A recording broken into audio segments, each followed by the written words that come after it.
again. Here we go again.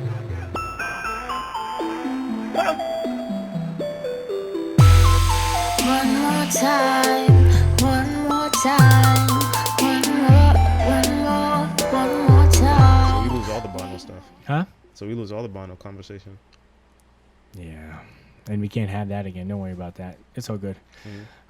But honestly, I just wanted to do the pre-show as a run, and I think it went well. You know, and I do it. I try to do it as an icebreaker. So then, so for other people that haven't been talking forever outside and we can just we're going right into it. You know, especially when you're talking about when people start talking about, oh, this came out when I was this age, and then they start talking about some old stuff. You know what I mean? So, anyways, you know what it is, and if you probably don't because this is the first episode. Jahdy, we are here. Yeah.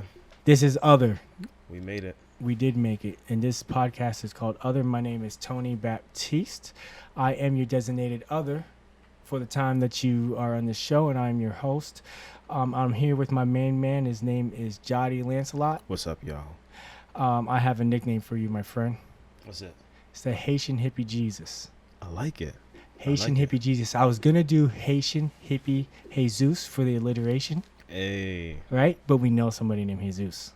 But we can call him Zeus. Shout out Zeus. Shout out Zeus, man. I love you, bro. For real. Yeah, man. So yeah, and the reason why is because anytime I'm talking to you about somebody, I'm like, I'm trying to talk to somebody about you. I'm like, that cat is like a Haitian. He's like a Haitian hippie. He's like Jesus, you know what I mean? Because you always point me in the right direction, and that goes on to what I want to say. Cool. I do want to say thank you, man.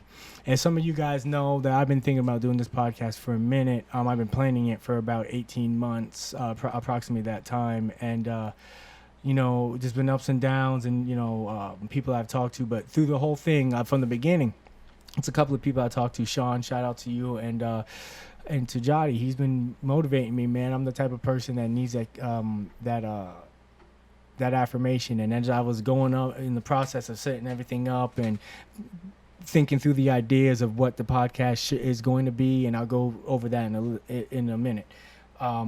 You helped me kind of piece that together and think through some stuff. So it's only fitting that you're the first person on the podcast. I'm pleased to have you, bro. Bro, I'm pleased to be any part of this, man. I think whatever you do is gonna be golden.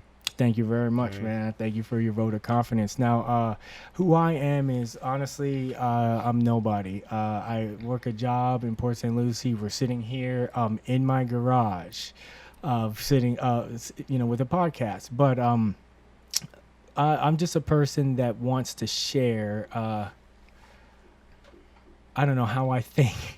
It's weird because not that I want to make clones of me, because I don't want, I'm not trying to be evangelical about anything, meaning that I'm not trying to push authoritarian, like this is how you need to be exactly, but I kind of want people to do the opposite and kind of let go more of things, and to what I mean is the categories that we set for ourselves and the identities that we set for ourselves, you know what I mean? I have a crazy history. I like the flags that I have in here. I mean, you guys may see it at one point. I have a Trinidadian flag, American flag, and Canadian flag. My parents are Trinidadian. And a dolphin flag. And a dolphin's American flag too. I got a couple of other flags in here too. The Nazi flag. No, I'm playing. Just joking. But those flags represent where I kind of came from, and I never found a home in any of those spots. Like when I was in America, I was kind of weird and Canadian and nice, and you guys, you Americans are not nice. And then, or my Trinidadian family, they're like, oh, you're a Yankee, But when I go to Canada, they're like, go home. Yeah. When I go to Canada, they're like, oh yeah, you're a Yankee too. So any place I'm supposed to have identity, and this is kind of where I kind of track it back to. Any place I tracked an identity to, I never really could have it. So then I've always kind of been on that, outskirts of everything, and kind of trying to, not always, but as I've progressed and learning what objectivity is and all that other stuff, I progressed and kind of always had that view, and I kind of wanted to. And I think you have a lot to thank for a lot of things, though. What do you mean? I think you have it to thank, that because you do have the perspective of the other side. I think most people that they live most of their lives seeing life through one set of glasses, and I think the beauty of having this many flags is that you can understand how that number of people think. You can at least see through their glasses. Yeah, correct. A shade. Correct. And I think it's... Go ahead. You probably had a very similar experience, though, like being Haitian and for sure. growing up here in America, you know what I mean?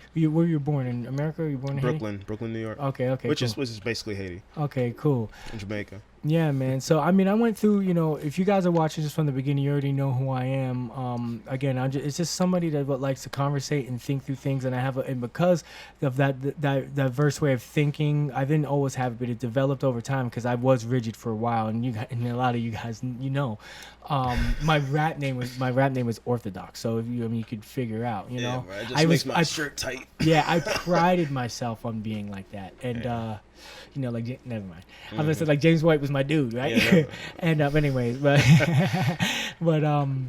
that's just a joke, guys. But kind of right. But yeah, and it made me be able to talk to a whole bunch of different, diverse types of people. And my whole life, what did specifically? Just me not having a lot of prejudices. You basically not having the ability to call any one of these places home. Yeah. That's basically what I'm saying. Like yeah. homelessness. Yeah. So, and I don't know why, but I also feel like it made it, because people always say to me, "Man, you're very easy to talk to." A lot of people say that, and again, I think that all is involved because the pretense is gone. You're a mystery to me. Yeah. Not you, obviously. I've known you for a long time, and we'll go into the history in a little bit, but. But like if I don't know you, you're a mystery to me. And I give you a chance until you mess up. Now, obviously, over the years, my discernment has been sharpened, by mistakes or whatnot. But it is what it is. But I've talked to a lot of different people, and I want to share those people with all the other people that I know, and then other people that I don't know that will watch this in the future. I want to share those relationships, and when I've walked through things and talked through things, and some of those things are deep, dark things that they are willing to share that may help other people. But people will also just see how see some positivity, because the reason why. Okay, let me tell the story. So I remember when the whole Michael Brown thing was happening, the Trayvon Martin thing, there was Colin Kaepernick, there was a lot of division online. And I remember there was a dude that I was talking to. I won't name his name, but not talking to. I knew on Facebook. I knew him from back in the day. I didn't really talk to him. Every time I see him once in a while, you say, "What's up?" He says, "What's up?" You guys have a quick conversation, gone. Yeah. But I used to chill with him back in the day when I was a kid. Anyways, we got into one of these political fights about one of these topics. He was more right wing on the issue than I was, and we're talking. We're not talking. That's exactly what's happening. We're not talking. And you're arm wrestling. Yeah, right. And I go through one of these little Facebook battles, social media battles, and you guys know what I'm talking about. And then so I didn't think anything about it. I won. And then you forget, right? A couple of days later, I go to a Publix. No, a couple of days later, I see that his father passed away. And I remember one thing about him, that he loved Iron Maiden, and because he had a whole bunch of... If you ever seen the Iron Maiden posters, you ever seen one of those? No. They look like these crazy ghoulish things, bro. You can look it up when I'm talking about it. Like, he had his whole wall was all these freaking posters of Iron Maiden albums, and it's a heavy metal band. And he was real close with his dad, and his dad passed. And that's the only thing. So two things I ever got from the 6 months that I chilled with this guy, probably 6 months or whatever, when I was a kid. I didn't know him that long. And I remember a couple of days later seeing him in the public. I thought I saw him in public, so it wasn't him. And I remember the feeling I felt in my heart was I need to go to him and help him, and obviously it wasn't him. So then there's some hesitation there. But do you know what came to my mind? That debate about something that didn't involve either one of us, that was almost hindering me now to help this person in need, like in actual real life. Wow. A person that I know. And that kind of showed me, not just like people, and people like to go, oh, social media and that's a part of it too. People are figuring out social media and all of that. That's a part of it. But we all like to jump into these into these categories, into these tribes, and I remember noticing it politically. I remember, first of all, let me go through some history. I went through I went to Bible college. So in Bible college, I learned how to defend my faith. So I learned logic. Now I know some atheists would be like, yeah, you learn logic when you defend your faith. I get, okay, we could talk about that in the future. But anyways, I learned basically how to debate and you know. So you learned about like the different logical fallacies. Yeah, and things different like logical fallacies, ad hominem, straw man, all the you know, red herrings, all the other stuff. In that training, I had that training from a biblical standpoint. So then, as I was becoming an adult, really we didn't care about politics like most people don't in their early 20s, and getting in my mid 20s and having children. Obama became president, the first black president. You want to kind of pay attention to what's going on. This was happening in our life, you know. Plus, wars and stuff happened before, you know, when we were kids, all that other stuff. So I figured one day I'm gonna have to buckle down and do it. I started paying attention to it, but as I started doing it, I was already kind of leaning to the Republican Party because I thought I had to be because I was a Christian. Which is not true, but I started seeing. I remember, huh? Yeah, you're right. I started seeing the two. I understand why people think it is. There's a lot of lining up, but anyways, that's a whole nother conversation. But what I did start seeing is both sides had these logical fallacies in their arguments. And I don't remember what topics they were talking about. I don't, you know, this was back in like 2009, maybe, you know, 2008. But I remember just like both sides just. No, with my training, both were, you know, both had ad hominems, and one was a straw man with ad hominem, and then I remember. What is an ad hominem? An ad hominem is when you attack the person's character instead of their argument. So what's a good example? What do you think? I had an example earlier. What was it? You were talking about Trump, but I think maybe no. I switched to a way better one, but it's basically the Nazi thing, the Ben Shapiro thing. Okay. Oh yeah, okay. Ben Shapiro, because he's on the left. The argument is not left. On the right. I shouldn't say because he's on the right. Extreme people on the right, especially, you know, young college students. You know, they like to call him a Nazi. Now, obviously, that doesn't make any sense. He's an Orthodox Jew, wears a yarmulke, all the good stuff. He follows everything. You know, he's kosher, blah blah blah. But so then you got to think, okay, what's going on there, right? You got to kind of want to dissect this. What's happening here? And what I see, and then not just from what they said there, but then listening to the argument, you're like, oh, there is no argument. You're just shouting that he is these things with no proof. He's a Nazi because he said this, and that. Or he's a racist because he said this, and that. It's just shouting shouting a name at him, like on the playground. Oh, you're a poo-poo head or whatever. You know, but you're not like saying, here. You're not disabling the argument. Yeah, you're not saying, here, you have a bad argument because of this, and here's what I'm replacing it. They're just tearing his argument down with not even with a logical fallacy, just saying because I think he's a bad person. And what I usually use is the Hitler analogy.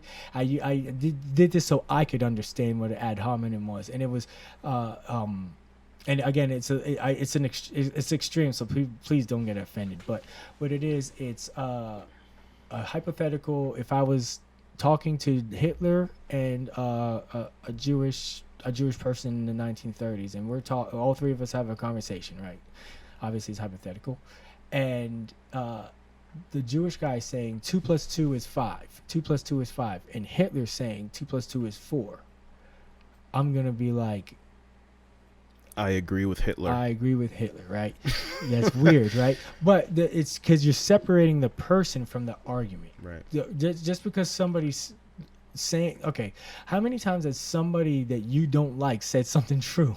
You know what I mean? Or whatever. Not that you don't like, but you disagree with, I should say. Said something true, whatever. You know what I mean? Like, so the point is it true or not? Not who says it. I don't care who says it. It's the idea itself, an idea that can withstand scrutiny. So an ad hominem doesn't even have an argument. It's just trying to tear down yours with no argument. So that's why it's a fallacy. But anyway, so what? Can I pull you over for one more? Of course, because you said something else. You said a straw man. Straw man, yeah, okay.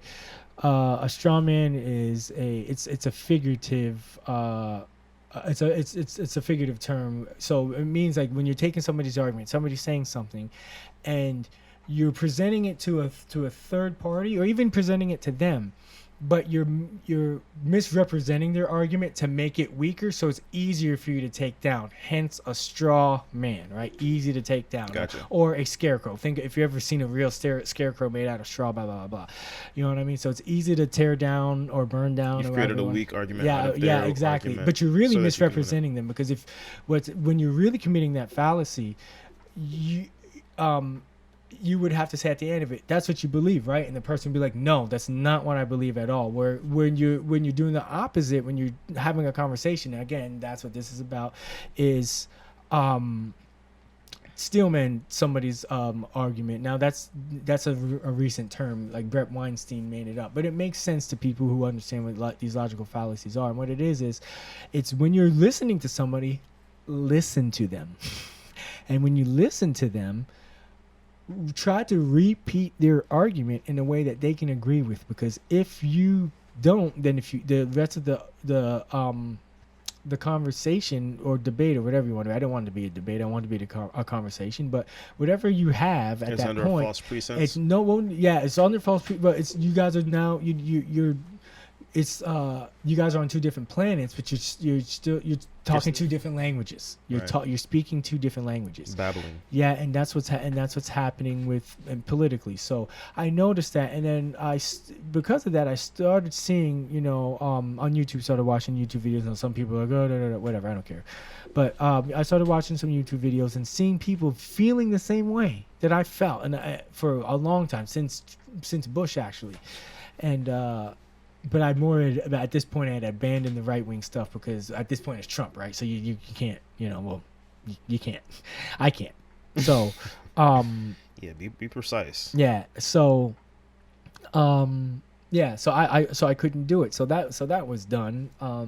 And I had to think through, like, what's going on. I saw people, but I couldn't go with the left, because I've always seen their ad hominem attacks on that stuff from back in the day. And at that point, I was more sensitive to them because I was a Christian. And at that point, when Bush was the president, it was kind of culturally, it was like focused on Christians more than it is now, because of right after 9/11, and then people were freaked out about Islam, and then atheists and them try to conflate that with and the new atheist movement try to conflate that with Christianity and saying it's all the same, and that was at that time. And so all of that, I was more sensitive to it because of the new atheist movement and all that stuff. So, but I saw some people from the left now noticing it, because it was coming after them, the misrepresentation of their arguments, and then trying to like silence them. And then as a Christian that was the main thing I wanted, not to be silent, to be able to proselytize and all that other stuff. That was like I don't think too much like that now, but that's how I used to, was like the reason why I cared.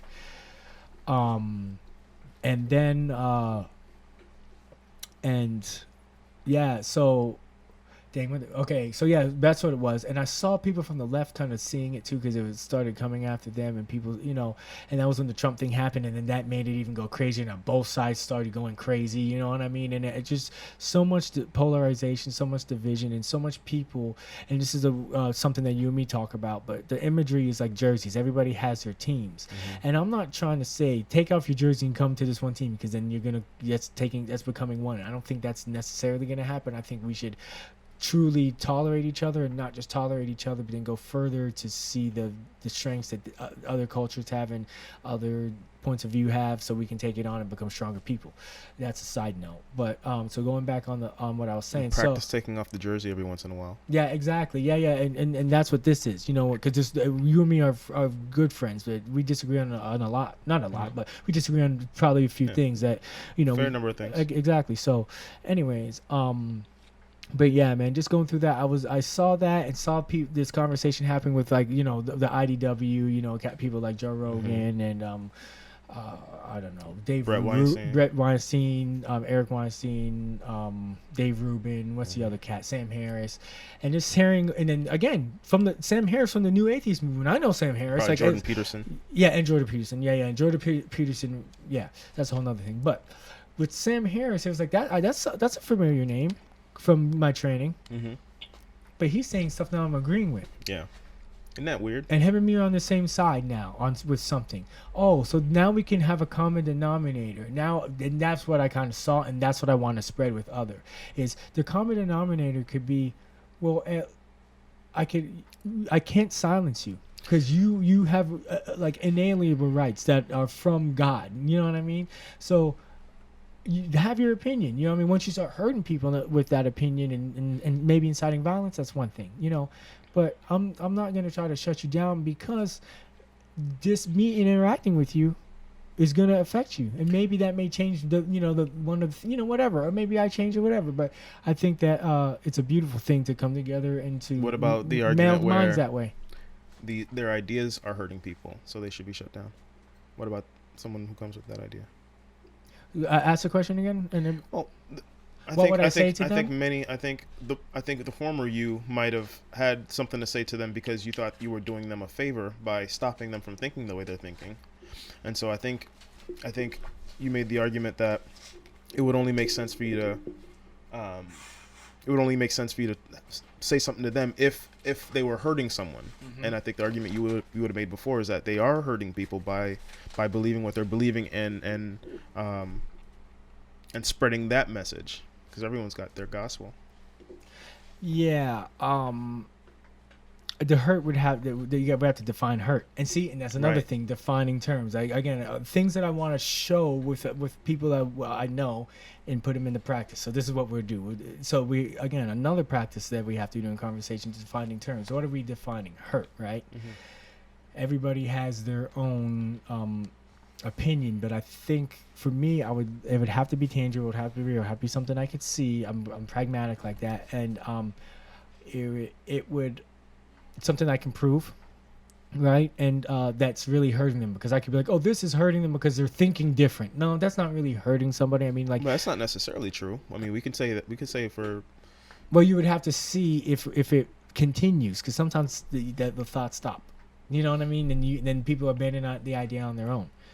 You know? So my point is, this is the thing. I'll answer your question. Mm-hmm. This is the answer to your question. Who am I? I have no authority to tell you anything. Now, could I tell you my opinion or what I think is fact from people who know what the heck they're talking about? And you know what I mean? And that's still me putting faith in another person, but still, can I do that? Yeah, I'm gonna definitely do that. That's what we should do, and then see how that bounces off you. Because I do that with people that I think they aren't listening to me, and then a couple of months later they believe the same thing at that point. They didn't realize they switched, you know. So yeah, you know, that's why we have to have the conversation. Sure. And the authoritarianism is what just really bothers me, bro.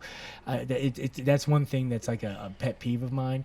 I think because it's now stopping you from knowledge, and this is the example that I use as far as authoritarianism. Now, let's talk about racism as an example. Racism is prejudging somebody, saying that because of the melanin and a chemical in their skin, that they are less than. No facts or anything like that, right? Just that's what's motivating them. My race is better than you because of genetics, and no facts or anything. That is now, when you hold that position about a race, say if I'm black and I'm saying that about white people or whatever, now their experience I'm cutting off from me. It's hurting me that I'm not talking to them, because there's things that they know that I don't know. But you see, it's the arrogance and the pretense that your tribe is truth. Right. Period. And that there's nothing else more that you can learn, and that shuts you off from growing. And once you're shut off that way, again, it only can lead to the other way when we don't communicate. And this is what I was saying to you earlier. I think I answered the question, but going on to the next thing is, like I was saying to you earlier, what is language? You speak 2 languages, right? I speak a couple. You speak a couple. How many? Couple. 2. 2. Okay, yeah, okay. Fluently. Okay. Mm-hmm. English and Creole. So if you sort of speak, I could get by in French at times if it's slow enough. Okay, yeah, see, and that's my example. But when it's regular, not slow enough, it sounds like just noises to you, right? Right, it's babble. Yeah, we're just making noises. And back in, with tribal peoples, when they were encountered another tribe, it was most likely going to end up, in a bad way. So people would, get violent, And that's our main instinct, is to go to violence because we can't talk. But if we can talk now and Might makes right. Exactly. If we can communicate now, then we can see if both people have good motives, and now we can continue, and maybe it can be mutually beneficial to both parties. I like to think about that when I consider like the whole Bible story with Genesis 11, right before this it introduces Abraham at all. It has this story that's really interesting because it shows God being the source of confusion in a sense. Humanity has turned away from God's plan, from what God is trying to do with humanity, and so they start to plan against him, conspire, kind of like Adam and Eve did, and they want to build. That's why you're saying Babel. Okay, I get it. And so there's an idea where God allows them to have confusion, gives them confusion almost as a gift to save them. Yeah. And then he comes later on in person, in the flesh, and he comes as the Word, almost like the fix, the cure for the confusion, like the language that you can actually talk to communicate. And with that, people. and yeah, no, you're right. You finished the point, Yeah, right? go ahead. You finished the thought, because let's talk about truth, for example. Okay, what is truth? Well, no, let's talk about the two tribes talking together, talking to each other. Sure. But the truth in that situation may be that both of these tribes both of these two people who are the tip of the spear to these tribes meeting, Mm-hmm.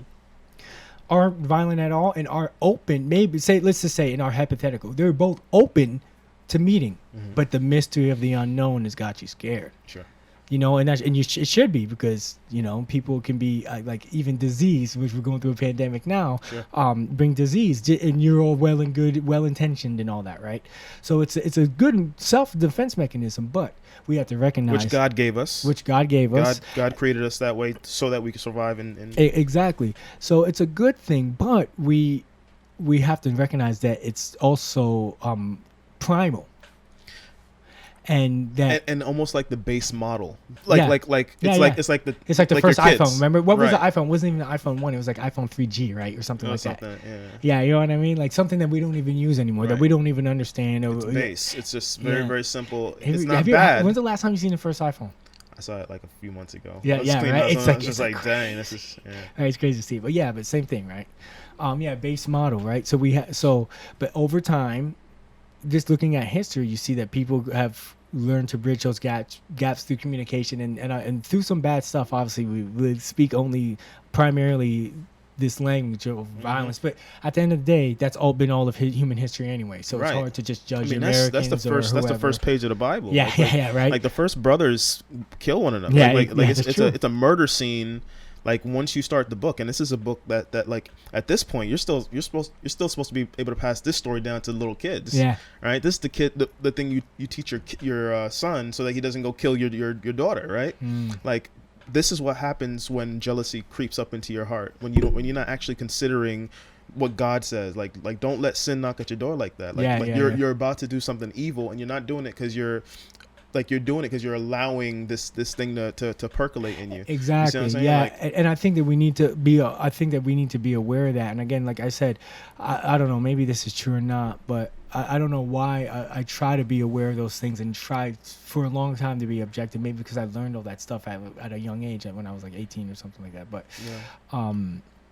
But yeah, I try, and it's not about like it's not just about being objective, but it's about trying to talk to people in good faith, to come to a consensus to where at least if you're living in a society together, we don't have to go down this tribal route, because if it continues, we've already seen violence, Charlottesville, and But see, I think that's one where you and I kind of disagree Okay, a little go bit, ahead. just because I tend to like to use the term tribal in a sense where it's like, because I've pulled up authoritarianism actually. And I just wanted to kind of read out the definitions for those.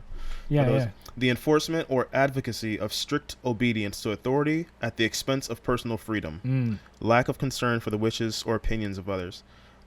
Yeah, So what's interesting, lack of concern or opinions of others. well, It's crazy. what it seems, I see what it says, but I could see that if I think about how God wrote the book to us, like he seems pretty authoritarian, right? Mm-hmm. Like he seems like someone who is very, very tribal, puts Mm-hmm. himself in as a tribal leader, Mm-hmm. breaks out his people Israel into tribes, Mm-hmm. and then puts himself as the head of the tribe, Mm-hmm. and then they're supposed to go out and make the tribe bigger by like bringing people on and to worship this one king of the tribe, like one tribal leader. Like it's like the whole thing seems to be like super tribal. It's I think I think agree with you. They're even called tribes, and so Yeah. I totally agree with you. So I just think that there's a way where tribalism has become getting away from that particular tribe and trying to adopt human tribes, like because you're always going to find another subgroup of I agree with you ultimately, because if you are if you believe in fundamental Christianity as we do, then that's where you take it. My motive is a little bit different. My motive is looking at it when I use the word tribal is to say you are just working at your from a base level, to speak biblically, from your sinful nature, in the way that you are interacting with people. And at least for this side of eternity, I think that Christians should be the peacemakers. I think, you know what I mean? If we're really what we are, right? But then Christians would be a tribe of peacemakers. No.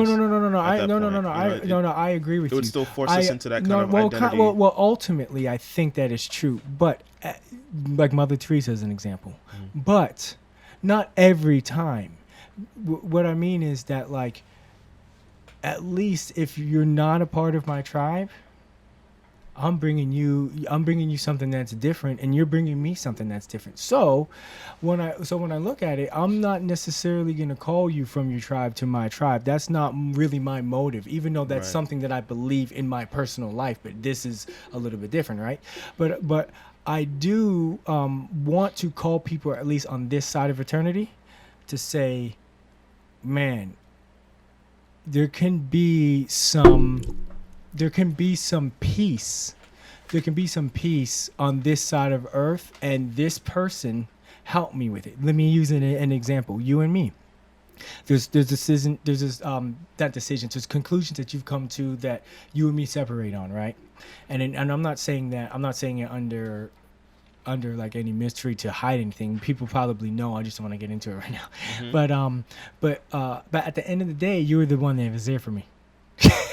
Right? So my point is, like, that's what I like, and that's not my personal ideology. It's like you said, higher than that. But at some level, I do kind of push that on people who don't agree with me. So I'm not saying I'm totally neutral, and I want to be honest with people who aren't of the faith, you know, of the faith that I have. But my motive is to, like, bring different people together. Yeah. And that they may be a part of a different tribe, and then now you're bringing up the Bible more than they would, and it doesn't have to be like, oh, now, you know, the ideas that we've heard before that are full of logical fallacies. I watched a Zeitgeist, you know, documentary on Netflix, so now anything that Jahdy says, I'm going to start repeating all the Zeitgeist stuff because, you know, no, I'm going to just listen to what Jahdy's saying. And if it makes sense, I go, I'm going to have to question the Zeitgeist documentary, you know what I mean, or whatever, you know, or vice versa as far as Christianity goes, you know what I mean? And I'm open to that, and I know that's hard for Christians. It was hard for me. I used to get scared, and what I'll say is, well, you should think through that out loud, because I think I'm about to do that. Yeah. Go ahead. Why? Well, I think often we feel as though, like, we shouldn't have some of these thoughts, but at least if someone else is airing them out, then we don't have to admit that we're we're thinking about it, and that you know. Sorry. So go ahead. I think it should be useful for. Yeah, and that's why the podcast. Another reason why the podcast is called Other is because I'm putting myself out there to go through the journey to be othered in that way. And I went to go pitch the podcast and totally forgot what the point that you had made. The point. Oh. Yeah. Go ahead. Say it again. Oof. We're terrible. We are. Okay, it doesn't matter. You're saying Zeitgeist. Point that. So, you know, you basically, I don't know, you rub off on each other. Iron sharpens iron. I was going into something. I don't remember what the hell it was. I wanted to kind of think about something out loud, though, with you. Was it what we were talking about? Like so this was the ideology of like I have one personally, but then I separate it for this to create a space that since people trust the people that are going to be here, because I've walked through them with life, and some are Christians, probably most of them aren't, but whatever. They trust me, so then we can have that conversation. But then also the people who are watching, they have an audience that may want to watch them on this podcast that more agree with them. And now they're hearing like two people that are ideologically different, and they know they are, and are honest to each other about it, but still have that connection. And I think that, and what I'm saying is, ultimately, yes, if I believe in a heaven and all of that stuff, that is true. But I'm like, that's true too, and I will do that. But on this side, I also want to bring the people that I know that aren't. I love those people, so I want to bring them to a place where at least we're not beating each other up, so we can live and let live. And I want to kind of model that kind of that I've kind of done that with certain people, and I'm not saying that like I feel arrogant saying it, but I'm only repeating what people have said to me that I haven't noticed about myself. You know what I mean? So, anyways, I being one of them. Yeah. Oh, yeah. You actually said it the other day. Kind of crazy. But anyway, we kind of went through everything that we went through, but going back to the authoritarianism thing, I definitely I'm anti-authoritarianism, and I'm anti like people shutting down people's arguments and ideas because I want to hear them, even how bad they may be ridiculous. I want to hear them at least for a certain amount of time, and then I'll say what I feel about it, right? But I don't want to be mainly anti like authoritarianism, I want to be like more like I'm anti that because I'm positive like learning and meeting with people because I've experienced it. You know what I mean? And maybe not everybody, and I'm not perfect at it either. I'm not probably really bad at it. Not really bad at it, but I'm probably not that good at it. But I want to get better in public and see if it influences people. Just being on a fly in the wall, like people watching us having this conversation with these thoughts, and maybe they had similar thoughts. Comment on it. Found out a way that we can interact with them, things like that. But yeah. Yeah, so I want to be more pro conversation, and that's really what this is, So I do have a lot of anti-views, but I want to build something and not destroy. It's easier to destroy than build, and I think a lot of people are doing that now. Tearing ideas down, which are fine, because sometimes those ideas are bad, but think through it before you start speaking. What is it going to be replaced with, and what are you throwing out the baby with the bathwater? We have to be careful about our own ideas, and that's what I was gonna say. Sometimes it's and tell me if you've had this feeling. I've asked a lot of people this, and I'm asking you guys, whoever's watching, that you ever had the feeling that when you have an idea and you're thinking about it, some point of view that you have, and you're questioning it, and you kind of curious about the opposite view. So you go search for a YouTube video or whatever you did at the time, went online and went on Google, and you saw the opposing material, and you had that fear. Again, I think that a little bit is a good thing, but I've learned to abandon that because there's so many times I've fought in fear for certain ideas that separated me from people, like the Facebook story. Well, how exactly do you overcome that fear? Because that's the way I look at that. Nike. The way I kind of look at that is people have built their ideas. They've built where they are, wherever they are. They've built that on some axioms. You've seen Inside Out? Yeah.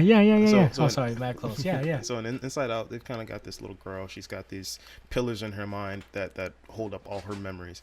And I think it's kind of true to life in some ways, where like we're like a collection of ideas that we've decided these are the best ones to live life with as your core.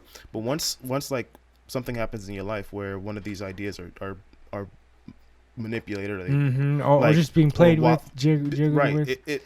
you're all of a sudden like you could be in the best mood, but all of a sudden you're not on solid ground anymore. Yeah. And you don't really know yourself until you know how you are when you're wobbly. Exactly. When things are really unstable and you don't know if you're gonna fall or not. Like that's when you kind of get to really test to see like it's like Peter getting out of the boat. It's like, who are you now? Yeah. You know what I mean? Like when there's nothing else except for reliance on God, there's just like you just have to. Well, it's easier to believe something when you're in your echo chamber. Yeah. Right?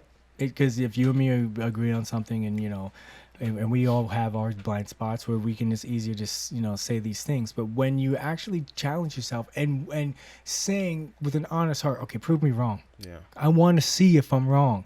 Not like, oh, I'm listening to this so I can point out how you're wrong, right. But I'm listening to your point of view to see if I'm wrong. Mm-hmm. And then what usually happens, you find out how you're wrong. Yeah. So you're still not totally wrong, but you usually find out the things that you can shave off that you're sharpening to sharpen the tool, the weapon, your mind. Mm-hmm. So yeah. So I mean, we talked a lot, bro, and we talked about a lot of like the main things.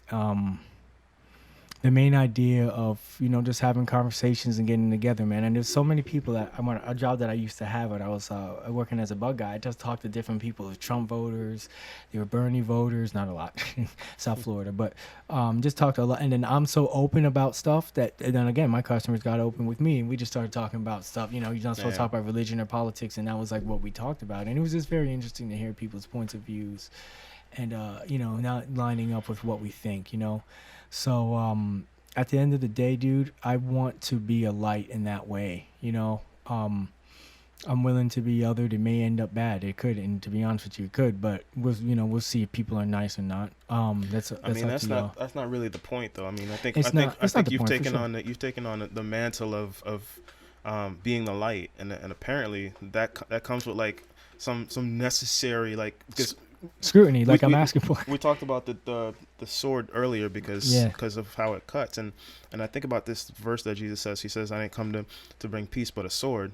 And it's like he's talking in the context of like the things that the truth, as good as it is, if you're on the side of evil, if you're on the side of corruption, if you have like unforgiveness in your heart, like what's going to happen is when the truth hits you, it's going to hurt you.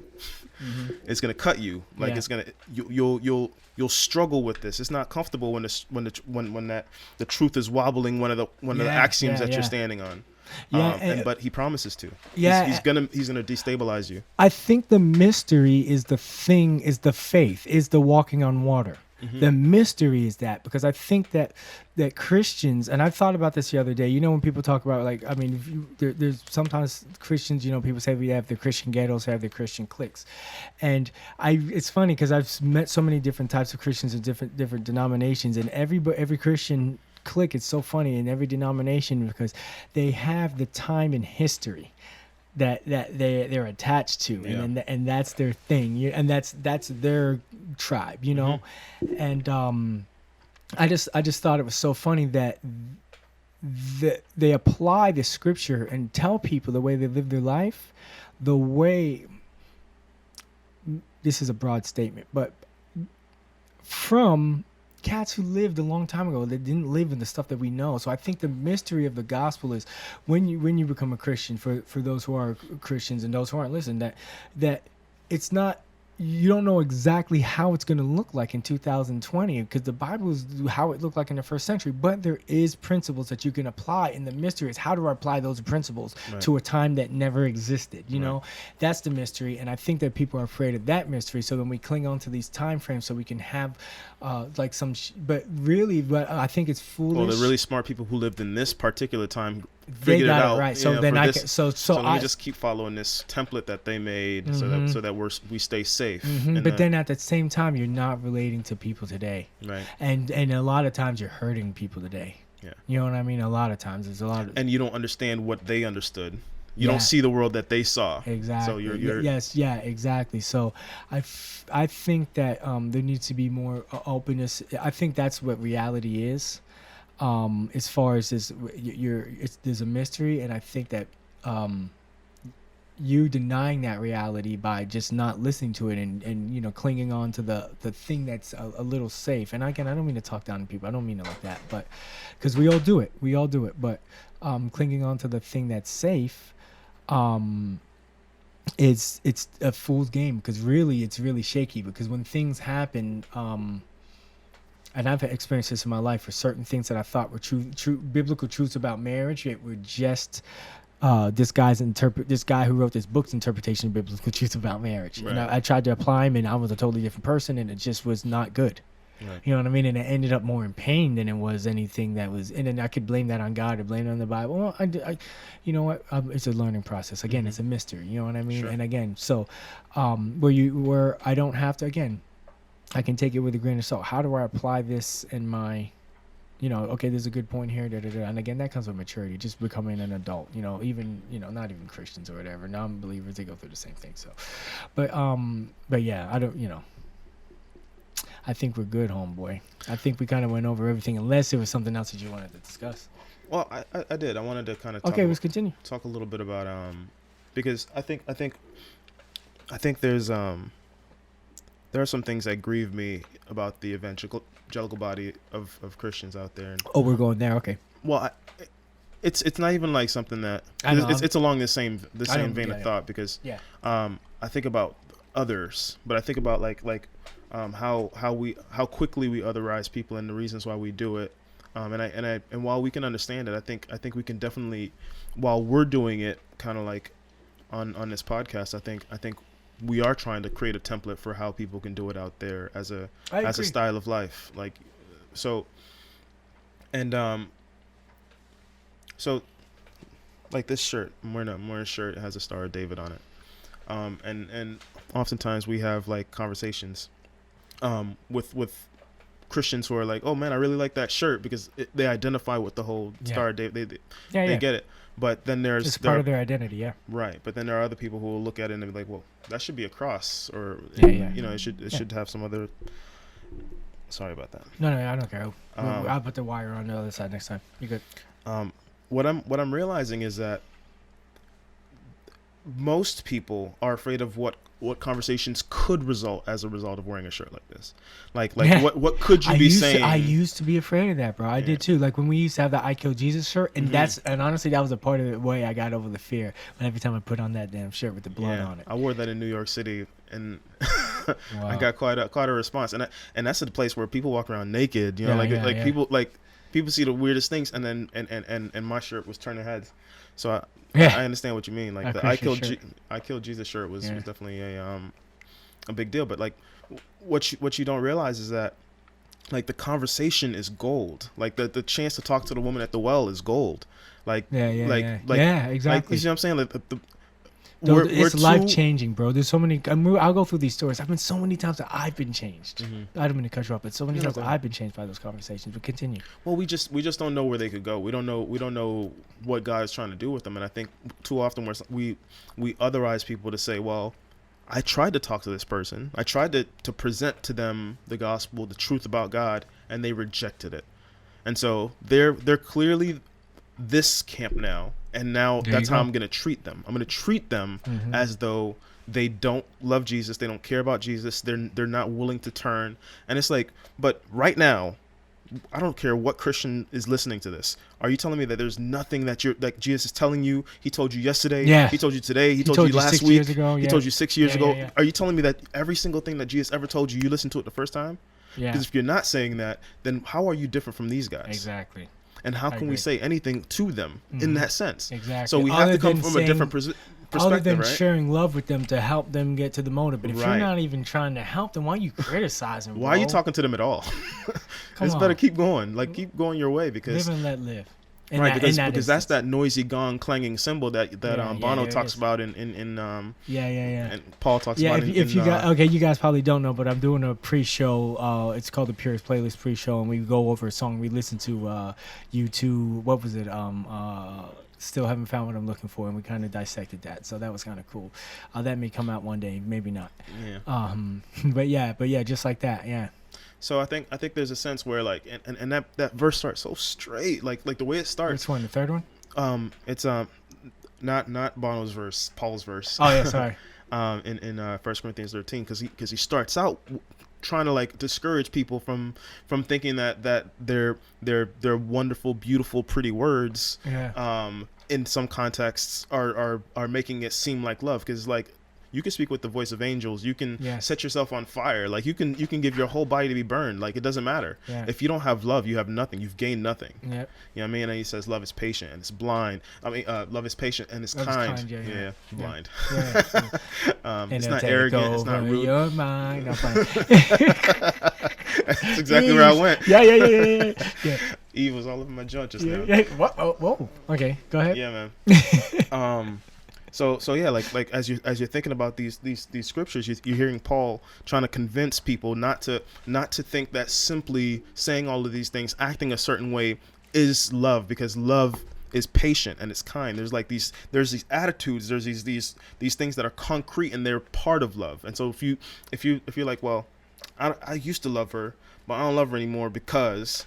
Well, then that's not love, because it says love doesn't end. It's like one of those things that doesn't have a checklist. It's not like you did enough wrongs and now you're cut off. It's like love never ends. It's patient. You know what I mean? It doesn't keep a list of wrongs. And we see Jesus come and befriend us even while we're evil to him. He goes to the cross for us. And it's like this picture exactly of that kind of a love that's not keeping a list. That's like, you know what I mean? Like it's a willingness to teach a lesson even when it costs him his whole life. Exactly. And then not only that, it's like you go out and do the same thing for your neighbor. And who's my neighbor? Everybody. Exactly. Read the Good Samaritan to find out who's a neighbor to you, because in the Good Samaritan story, Jesus presents a Samaritan, two priests. It starts out with a priest, a Levite. They're passing by and they see a Jewish guy broken down on the street. They both go the other way, avoiding this guy. Maybe they got to keep a schedule, maybe they got to do something, and then all of a sudden a Samaritan comes along who's not friends with the Jews. Like these are like they consider each other dogs, right? Like they're not even in the same social class. And he sees this guy, has compassion, takes off his clothes, wraps the guy up, he puts him on his horse, so now he has to walk. He takes him to an inn, he pays the guy, he says, hey, I gotta go do something, I'm gonna come back, whatever he owes, I'll pay for it. Like this is, and then Jesus asks the question, who's a neighbor to this guy, right? He's not trying to like sauce it up. This is not a friend in the general sense. This is an enemy. In today's terms, it's like far left, far right.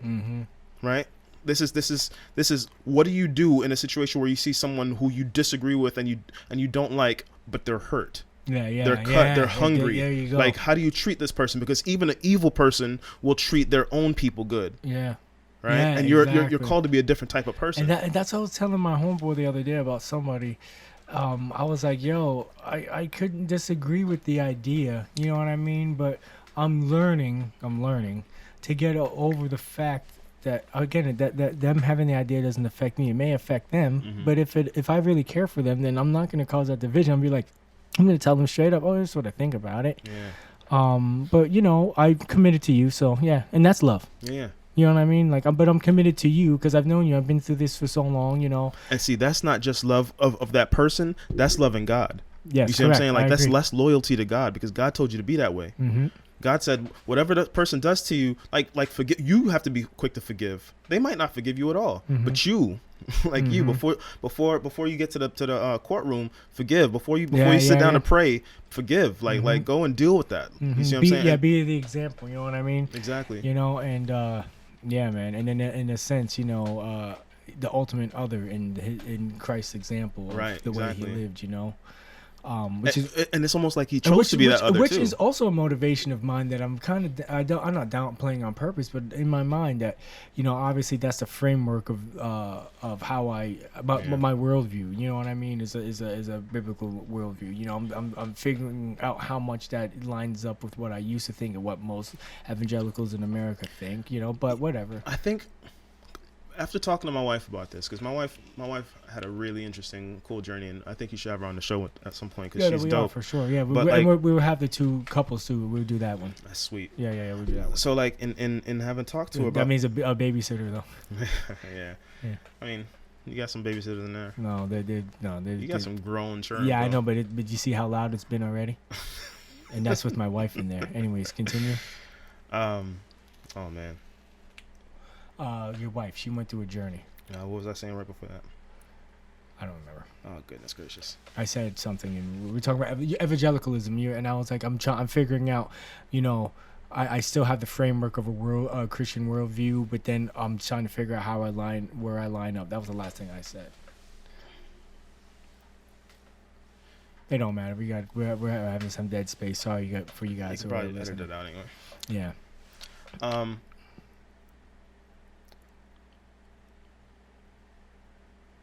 Yeah, I could probably can't with that dead space shit. I mean, with that. It's okay. You said she had a journey, though. What she was trying to figure out, like. No, it was how she got through something, and I'm trying to remember the thing that I was trying to. Right? Dang, I should be recording too. That way I could just run it back real quick. Yeah. No, it actually is, but No, I mean, it's all good. We'll continue because you're gonna remember it anyways.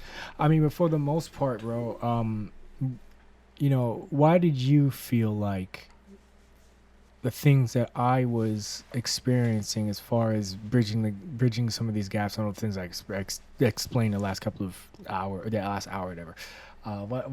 How did you get on board with that? It's definitely in a different way, and I'm curious. I'm really asking a question. I don't know. I mean, I know the result because that's how I found out. I think like we talked about a little bit earlier when we were talking about different flags, and my parents aren't from America, and so I grew up in a home where I saw an obvious difference between so perhaps people who are born here and they only have the American experience of Christianity have like a view that they say, well, this is what Christianity is. Yeah. But because I have another view as well, I know for a fact when I entered into American Christianity that there's another way too. There's another, and it's a different style, different flavor, really all kinds of. You see what I'm saying? And so, and not only that, but like I also had this relationship with words that was different. So like somebody could tell me something in English, but growing up in a house where Creole was spoken heavily, French was spoken heavily, when I heard things in French, I would try to say them in English, but they didn't mean the same thing. The order wasn't the same. Like you meant a different thing. Lost in translation. Yeah, just lost, completely lost. And I realized that when Haitians were saying something, like my parents say something like "Bump-that-moi," like it's a statement says, "Give me my head," right? Give me my head back, right? It's almost like you've taken my piece away. Give it back to me by giving me. You see what I'm saying? And so it's like, but we just say shut up. Right. We say all kinds of things like there's a way where Haitians will say when you're turning, instead of like turn at the light, turn under the light. Via bas lumière. And so it's like you're saying turn under the light, and it's like it's just the way that they're trying to do a 1-for-1 translation. Yeah.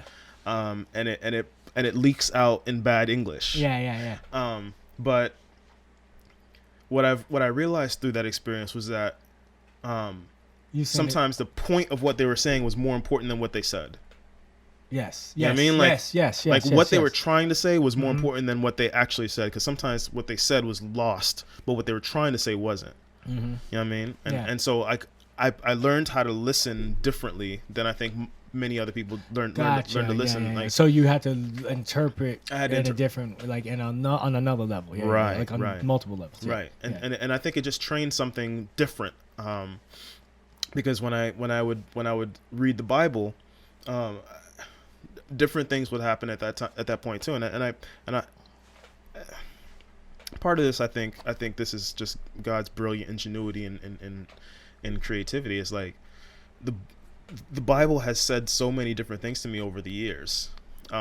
It's as though every time I read it, I'm reading something with a new understanding of it. And sometimes it's like, well, it's either I'm regressing or this thing is just it's reading me. You see what I'm saying? Like I'm changing, but it's taken into account all of that change already. Yeah. You know what I mean? And as I'm reading, I realize that some of the ways that it spoke and some of the words that it would use, it was used it was speaking to people that were more like my parents with their tribal thinking than it was like my American friends and their form of Christianity. Because I realized that there was something that was far more tribal about the American one, about Christianity than Christianity was acting. Oh yeah. I realized that American Christianity was just far too individual, while Christianity seemed to have always had a very tribal nature to me, and which is like the Haitian, you know, because you're from an island, your communication is somewhat limited, and stories are passed on. Stories kind of get it, you know. It's a different culture too, because right. It's Western culture. So Western culture is really based on individualism and all that stuff. Where, sure. You know, a different culture. You know, sure. Haiti may be different. You know what sure. I mean? And so well in a place like Haiti, you really have to depend on your neighbors. Your like. You have to in smaller communities like that. Whereas in America, it's like everyone wants to spread out. Give me my own space, my land. You know, give me my leg, give me my space. My kingdom. I want mine over. You know, and so like I think to some degree, and the other piece that I have to add on there, you know, I would be remiss if I left this out. My father, strong fundamental, evangelical background, but also has a love for Israel that's like just heightened. Okay. And always has. Like so growing up, like I'm not embarrassed to say it, man. We grew up with a lot of like Jewish Israeli music playing in our house. You know what I mean? Like I know like Hebrew worship lyrics. Yeah, let me tell you something right now. That's not on the playlist, bro. Yeah, bro. Like I'm telling you, but honestly, man, it changed the way I thought about the people, and it made me feel like I was part of these people. Like from a young jit, I identify with how they thought and how they, and then when I'm reading the stories from the Bible, it's like it seemed like the whole book was trying to pull me in anyway. It seemed like the book was written to like pull me into that kind of frame of thinking. So how did it? Oh, okay. Well, you just answered my question. I was about to say, and so you think the Bible itself was making you feel that, like? Well, I think it was. Oh, designed you're talking about to. The tribal. You're talking about. Not, Or you're talking about the critical thinking. I think all of it. Here's what I mean, right? And we've talked about this to some degree. We've said that the Bible is almost trying to brainwash you, right? Yeah. We've said that in the past. And the reason I hold to that idea is that I know that as a father, I have to teach my children. I have to raise them up, and I can't leave them unprepared in all departments. There are departments that you're almost expected. Okay, how do you treat a woman? How do you treat your finances? How do you treat your job? Like how do you think about these things? I have a job and a responsibility to brainwash this child into thinking to survive a certain way, right? Yeah, and to be pleasing to God and live a fulfilled so life. If I didn't do that, I'd be not doing my job. And you're not loving them, yeah. I wouldn't be loving them. I'd be loving me, like, exactly. But I'd be setting them to have to start over from scratch.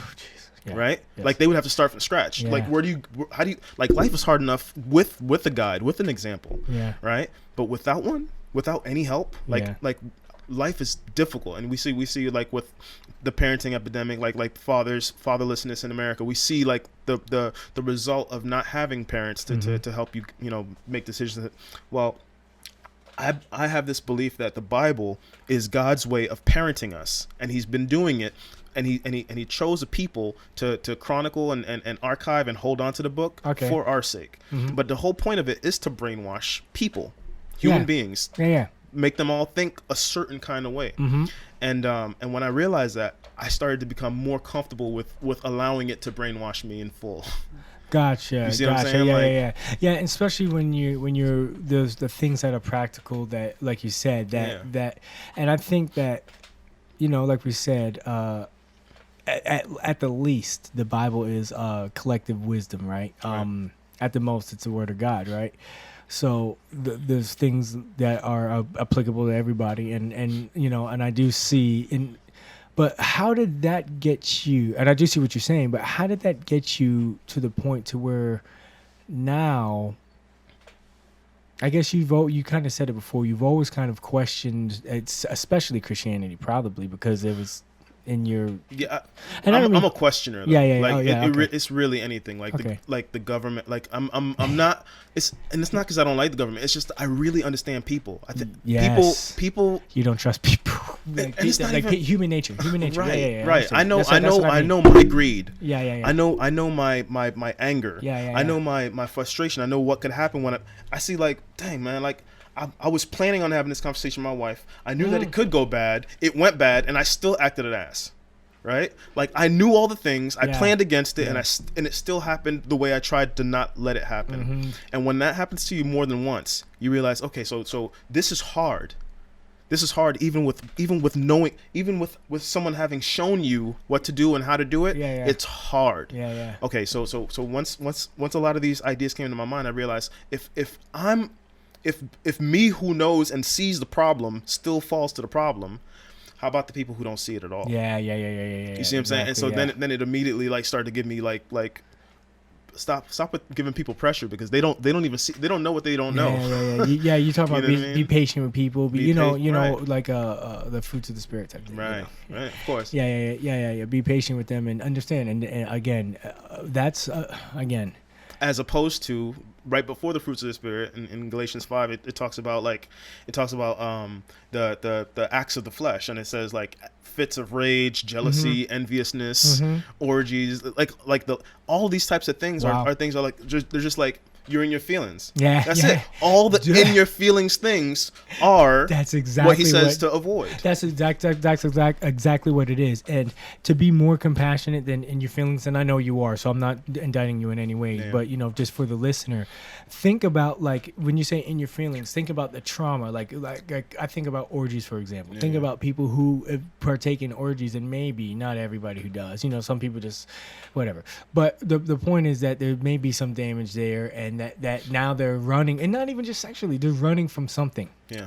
And that's the way of coping with the pain. With some people, usually they got there by running from something too. Yeah, exactly. So you're coping with the pain of not being able to change or whatever, the way your life is not moving forward, but and now wasting time doing this thing. You know what I mean? Drinking or whatever. You know what I mean? And now it's tearing down your life. And too often we see that, and we're like, well, this person's a bad person. Yeah. But the idea is like any one of us could be in that situation for a weekend. Any one of us could be in that situation for a month. Right? Like situations happen, your mom dies, and all of a sudden you can't cope, and now you fall. Do you really want all of the friends that you used to have to no longer communicate with you because you've fallen off? You've fallen from grace in some way. I mean, you wouldn't do it to your child. Yeah, I know. You wouldn't kick out your child. That's the thing. Some Christians do that for homosexuality, and then now you got to be like, and not just some, like at one point, you got to think about 50s, 60s, 70s. It's like, why do you think they all went to San Francisco? Because their families abandoned them, the only people that they had. Sure. And then and that's wonder. A contradiction to the message, And then you start to see like apostasism in the Christian church, where a lot of people are leaving the Christian church and they're going into movements like the homosexual movement and stuff like that. You'll see in pastors, people in prominent places that are now like supporting the LGBT community in some ways, and it's like Christians are getting even more up in arms, and yet our divorce rates aren't going down. Yeah, exactly. It's like exactly. we want you guys to stop having sex with each other. It's terrible, but we're going to keep on divorcing one another and sleeping around. Yeah, even though all of it is contradicting the same thing that we're quoting to you. Yeah. You see what I'm saying? And so and like being blind to that, Right. And I think once you become that blind to it, well, let me ask you a question. You're no longer useful to these people who need help. And that's the biggest part, right? That's the most, and again, that's the main thing of Jesus' message, right? But let me ask you a question. Hold on, dang, yeah. When I listened to the last part and I forgot the question, it would have been a provoking question too. I would have forgot it. But yeah, and that's a good point. And now you're not, you're making it look bad, And the funny thing is, this is the funny thing. Breaking the third commandment. Listen to this. This is what I thought about too.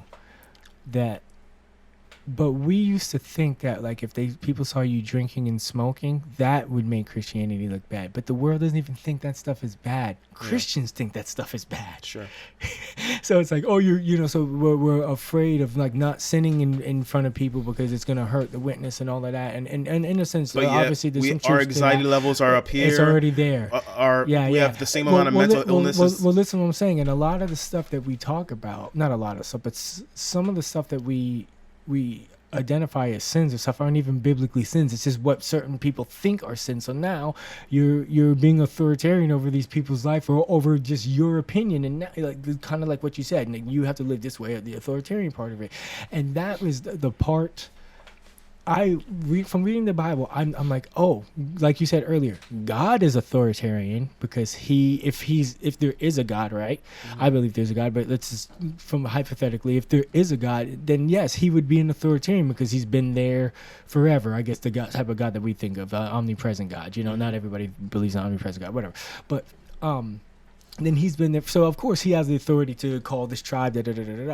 But and then obviously I do understand that he's given us the same authority, you know, that what he said before he left, all that other stuff, but not in the same way, right? To be, you know, you call people sin, but you're not the judge, man. Yeah.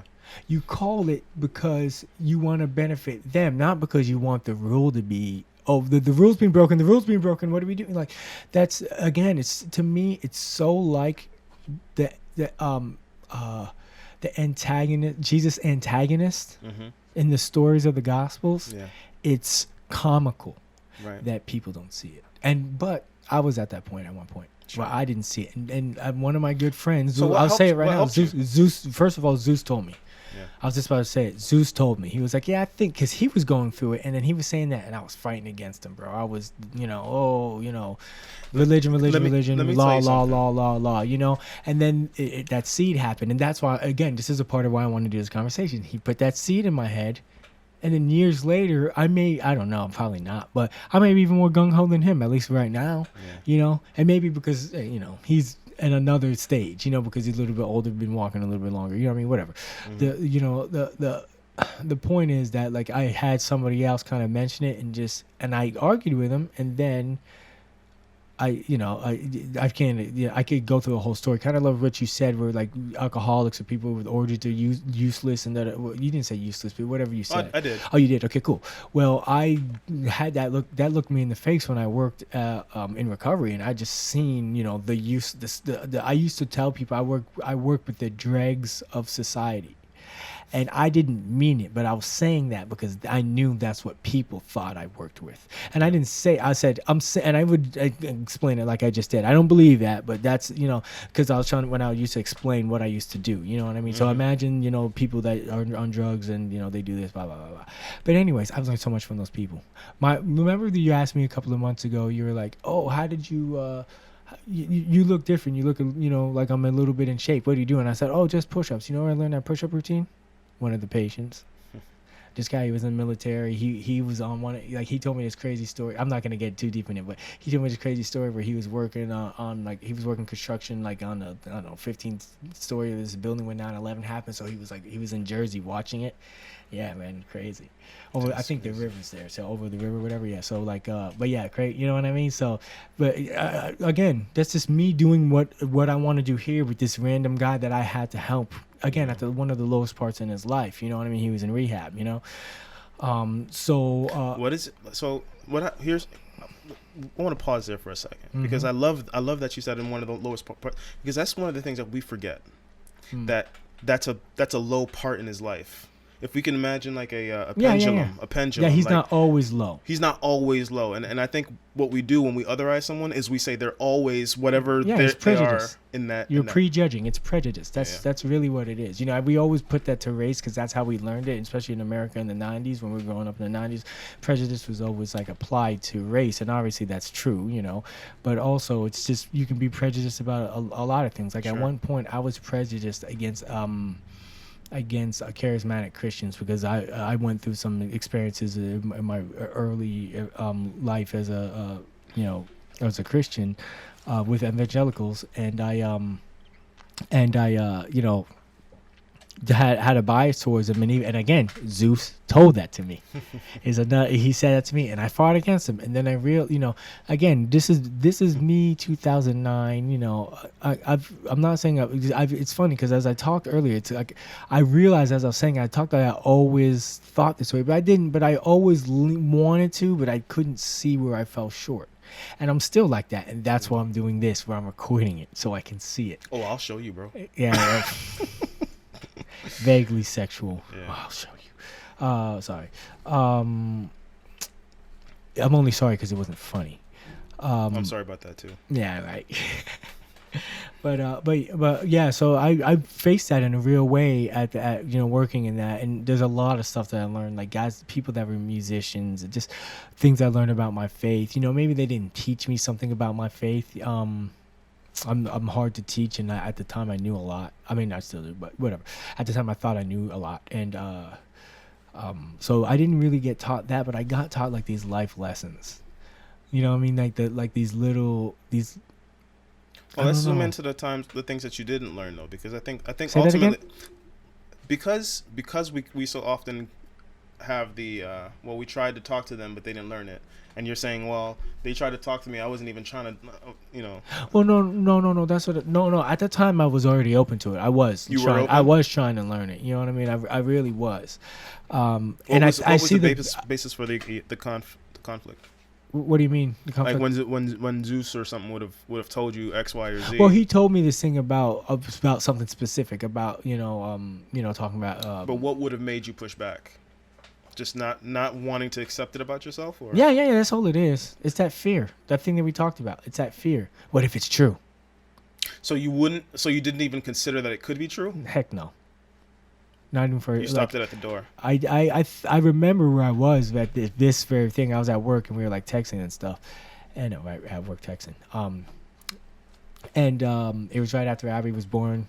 Anyways, that's a whole nother thing. But Zeus was talking to me about it, and he texted me. He's like, I think this may happen. He said it gently too, and I was like, yo, how could you say that? And this is what they're doing. They're hurting people. Yeah. That was my excuse. They're hurting people, but I couldn't really you can kind of quantify that, but that's not everybody. That's not every charismatic Christian or whatever. You know what I mean? There's charismatic Christians that, not know more, that live better, all that other stuff than I do. Whatever. You know what I mean? Like, and they wouldn't say that either. That, that's why they're whatever.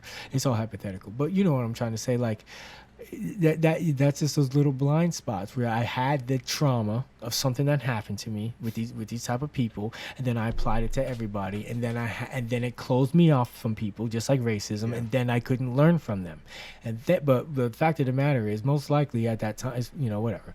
It's still to this day, you could talk to somebody like, oh, okay. If you disagree on whatever doctrine in the Bible or whatever, but at least you see the way that they are. Mm-hmm. Again, this podcast right now with you, we disagreed, and you know what I mean, and I could get all huffy and puffy about it and be like, oh, this guy, and and people are going to accuse me of not taking certain things seriously, and maybe I don't take them as serious as you, but I don't know who's the judge of that, but I do, but it's not you, it's not me, and I know who is the judge, and so I'm not going to go down that route. All I'm going to do is do what he told me, love him and love others. That's me and Chris used to have this whack Christian song called the 2-Step, but the truth is amazing. It's just 2 steps, man. That's it. If you want to make it simple, bro, love people and love others, love God and love others, and the love from God is what fills you up. That obviously that's something fundamental in our worldview that we believe. So yeah. It's interesting because today, I think you can go into many churches and be like, hey, how many of you guys are people?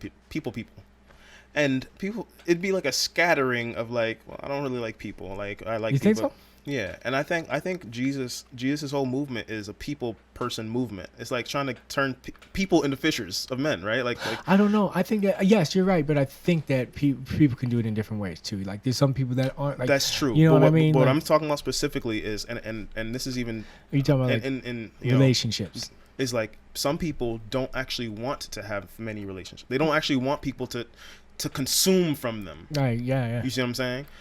People become a tax, like a drain for them. And I used to really study like things like the introvert, extrovert, reality, personality tests and stuff like that. So an introvert apparently they gain energy by being alone, while an extrovert gains energy by being with people and relating and things like that. And over time, it occurred to me that the thing that I was losing when I was losing energy was that when I was around people, I was more uncomfortable. That was it. It was costing me my comfort, and that was actually a drain. And so when I got by myself, it was like, finally, I don't have to protect myself anymore. I don't have to, yeah. But once I realized that, I decided I was going to try to be more comfortable around people. And all of a sudden, when I was around people, it wasn't as taxing. And then I would start to test as either an I or an E. While before I'm a software engineer, I was a strong I, strongly introverted, and I realized that in changing a portion of how I thought about the situation and who I was and why, it actually changed the way you acted. The way I acted. Correct. Wouldn't have thought that. Wouldn't have thought that by loving people more, I'd become a different person. Like a literally different person. Like well, it's a whole habit thing, isn't it? You know, it takes 21 days to make it to change. You know, and for you, it was something that you thought that you thought was worthless, and then I didn't think. See, that's the thing. We're so certain people can't change. In fact, one of my pastors told me told my wife that she should get rid of me because people don't change. And I remember thinking that then, but knowing that I change all the time. I knew that then. But there was another piece where it was like, if we condemn people and say people don't change, then why are we following Paul? Right, the apostle. Why are we following Peter? Like these guys are the people that are put in front of us as changed people. And they were changed for a reason. Okay, what changed them? Why did they change them? And the thing that changed them, supposedly, they're supposed to make us change. They're supposed to go out there and find more of us and tell them everything that Jesus did, said, and it's supposed to make us. It's supposed to do the same thing, have this change effect on us. But we have this idea in our minds that people don't change, and that's honestly, it's a heart of unforgiveness. We have to forgive people. We got to forgive the people that we really don't want to forgive. And once you start to do that, your enemies, bro. Once you start to do that, you'll start to realize people could change, because you'll start to see the people who you've forgiven start to change right in front of you. But they'll start to change if you actually forgive them. You'll start to see them differently. You'll start to act differently if you actually forgive them. Now, if you don't, if you're just saying it, if it's just lip service, then it's the same thing as saying I love God. I think I understand what you mean. You mean kind of like the gospel message where God comes to the earth, and then even though he comes to save you, even though you're yet a sinner, and then after the sacrifice is made in the face of love and grace, that's the whole. I'm being sarcastic. That's the whole gospel. I don't think it's deep. I mean, it's deep. You know what I mean? I don't think I'm coming up with something deep. It's just that's the whole concept. But it's funny because sometimes it's obscure. And when I say the gospel, just so people don't know, it's the main Christian message of Jesus dying on the cross and what that means spiritually for the human being. Good. I mean, that's one way of phrasing it. The way I see the gospel, like if I was going to say it to a room full of people who believed all kinds of different things, I would say the gospel is that God made the world perfect, and then humans, we've decided to do some different things. We decided to see how we rule things, and then God said, okay, well, you guys broke things. He solved the problem in some ways, but then he said, I'm going to come in person. I'm going to fix this whole problem. And then he came in person. Like Thanos, right? Like, I'm going to do it myself. I'm going to do it myself. And then he enters into human history and solves the problem. He defeats death by allowing humans to mistreat him, by allowing us to do to him what we would. And he planned it. It was completely planned. It wasn't like he was a victim to this. He literally came on a mission to show humans the way to be humans, the way to be like him, the way to be the image that he had created us to be in the first place. And so the gospel is this idea that right now we are under new management, right? We used to look at it like the world is completely under no, Jesus Christ is the king of the world right now, today. He's the king of the world, and the gospel is that he is our king. And so now follow your king. Right? A king is to be followed. He isn't just to think about him like he's in a position, he's on a throne far away. And so the authoritarianism is like a gentle one. It's not it's not hard, but and that's what we do to each other because of just our prejudices, our primal nature to separate. You know what I mean? So I agree with you, bro. And that's I don't know, that's definitely the message. But one thing I want to say to you is, anytime you come on the show, so always speak to you're talking about a group of people who believe a whole bunch of different things, because that's what other is about. You know what I mean? So please, Cause I think sometimes we just get we've been saying the same type of thing for so long that sometimes like we forget what we're really talking about when we talk about Jesus' sacrifice. No. You know what I mean? I agree. And remember, I agree. And I'm glad that you clarified it. I was just trying to do it real quick, you know. Yeah. But yeah, bro. And that, you know, and that's the whole thing. You know, I want the conversations to be kind of like this. I want people to be their true selves. You know what I mean? So the ones who are Christians, we're talking about that. You know. Mm-hmm. So I definitely appreciate your point of view, and I want you to always come here and be honest like that. You know what I mean? I'm thinking about the people who don't have that worldview, and then as you know, we're sitting here talking. I'm like, you know what? I want you to, you know, every conversation is going to be different, and every different person can learn something from somebody different. You know, so again, bro, I definitely want to thank you. You know, because we've been riding for a little minute. I want to thank you for coming on a podcast, No doubt, bro.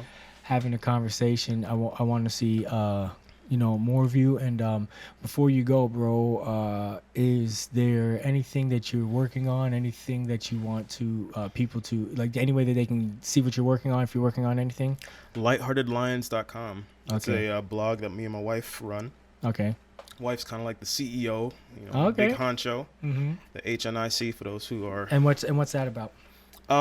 So the whole movement, it's really interesting because what we're talking about in this conversation is basically like getting rid of the idea of tribes, but this is actually presenting another tribe. Yeah. And the reason is because the tribe that I believe the Christians are meant to be, we're forgetting that commission, and we're sitting comfortable. And so what I'm trying to do is I'm trying to pair with Christianity in such a way where it says people who wear, like, this is going to be one of our ephods, right? Mm-hmm.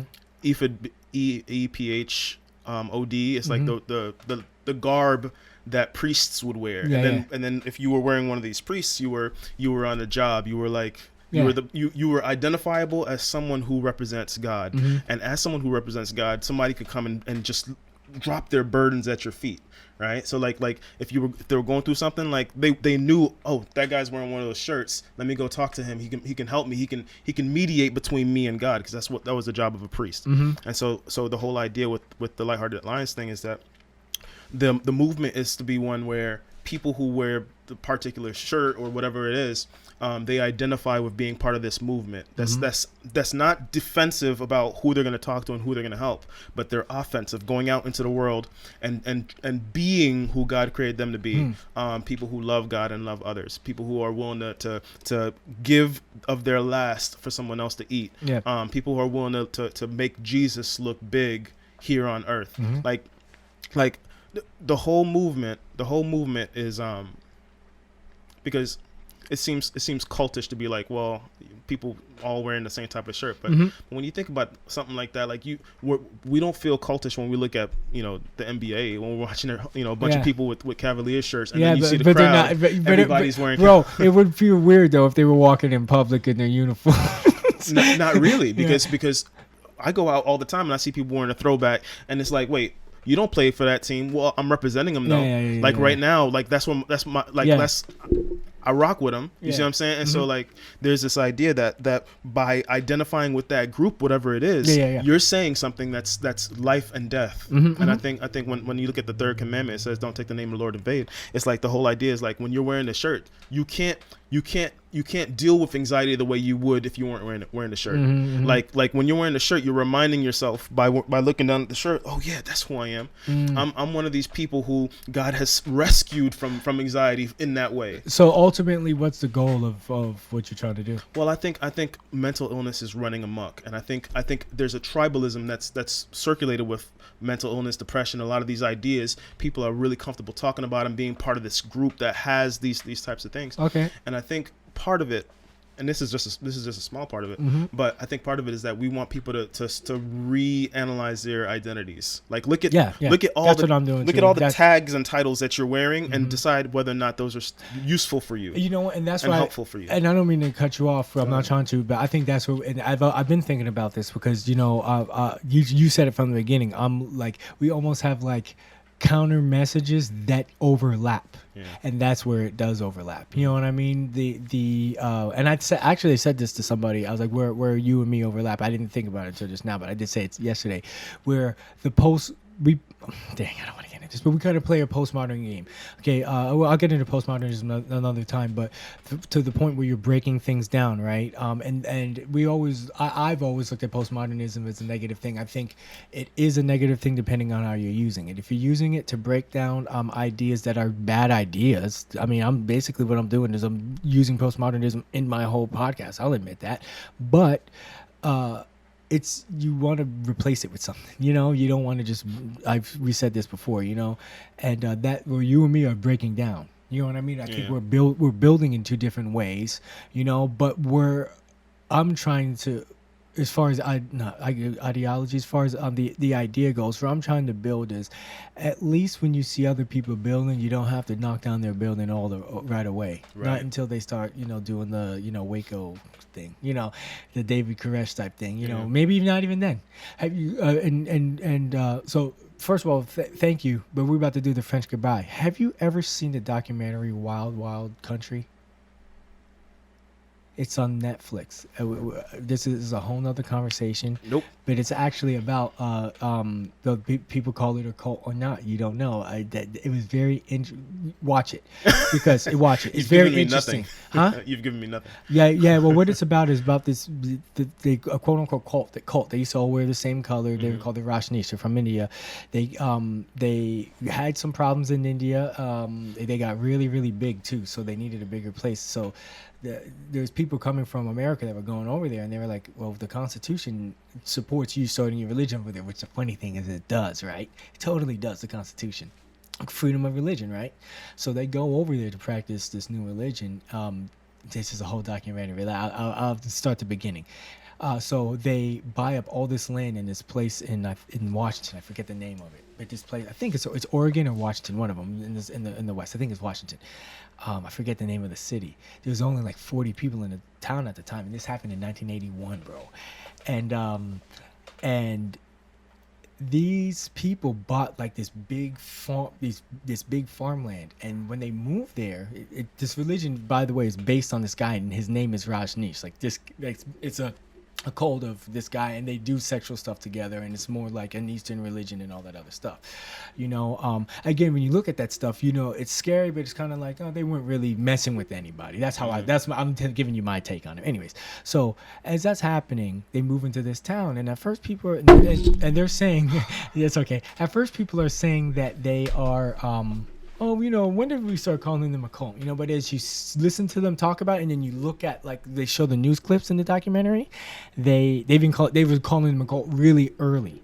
And what it was, and what I've noticed from what we had talked about, it was like evangelicals that already had judged these people, and they were like, they're taking over our town and da-da-da-da, because people are already afraid. And then they were like, oh, this is for America and da-da-da-da. But the funny thing is, that I thought was interesting, is that the Constitution does back up those people doing that. And these people are like, these, you know, people in this town were like claiming God, and to basically be prejudiced against these people, and then eventually these people were weird, but they didn't really do anything to them, and then they tried to. I'm not going to get into it, but they tried to shut it down, and it's a battle between these people and the city. And for me, again, it's like the political thing. As I watch a documentary, you see. First of all, you see you in both sides. Yeah, whew, that's crazy. Well, that's the only way you know you're being fair. Yeah, correct. Yeah, you know what I mean? Yeah, I agree. That's the only way you know you're being fair. But there's specific stuff, and I don't mean connecting it with the cult thing. I am connecting it, but only because you said it and it triggered the memory. But there was some stuff. But yeah, I almost for the even when we're talking about starting movements and stuff like that, you can see like where it went wrong. Like, you can see where because you could see where they could have the Rajneesh people, when these people were acting prejudiced, they could have acted a certain way. Yep. And it would have went a total different way, but bro, it went to it's to the extreme where I can't tell you the end, but yo, it's like it's crazy. I get it. Well, it's on Netflix. Watch the documentary. It's called Wild Wild Country. It's made by Mark and Jay Duplass. So maybe what we do is we also have like a watch list too. Yeah, we can do that. We can talk about that. I mean, that'll be another thing. But yeah, I want to talk about it just so, yeah, we can discuss things. Yeah, that can be another thing, kind of like a book club or something like that, and kind of think through some ideas. That's a good idea.